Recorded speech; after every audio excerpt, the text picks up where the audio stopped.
அம்மா வீட்டிலேருந்து ஊருக்கு வந்தாச்சு. வந்ததும் வீடியோ எடுக்க முடியல, ரொம்ப டயர்டாக இருந்தது. இன்றைக்கி தான் வீடியோ எடுத்தேன். எடிட் பண்ணி போடுறதுக்கு கொஞ்சம் டைம் ஆகிடுச்சு.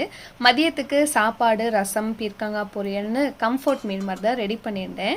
பீர்க்கங்காவோட தோல், சொரக்காவோட தோல் இதெல்லாம் எடுத்து வச்சு அம்மா சட்னி ரெடி பண்ணுவாங்க. சூப்பராக இருக்கும். நானுமே ட்ரை பண்ணியிருக்கேன்.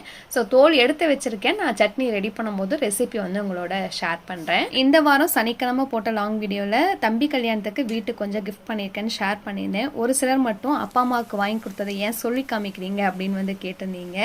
அது சொல்லி காமிக்கிறது கிடையாது. என் அப்பாவும் அம்மாவும் ரொம்ப நாளாக கேட்டுட்டு இருக்க ஒரு விஷயத்த நான் பண்ணிட்டேன் அப்படிங்கிற ஒரு சந்தோஷத்தை ஷேர் பண்ணியிருக்கேன். அண்ட் மோரோவர் நான் இதை வாங்கி கொடுத்துட்டேன்னு கூட வீடியோவில் ஷேர் பண்ணல. அதோட விலை என்ன, குவாலிட்டி எப்படி இருக்கு, ஒரு ரிவ்யூ மாதிரி தான் ஷேர் பண்ணியிருந்தேன்.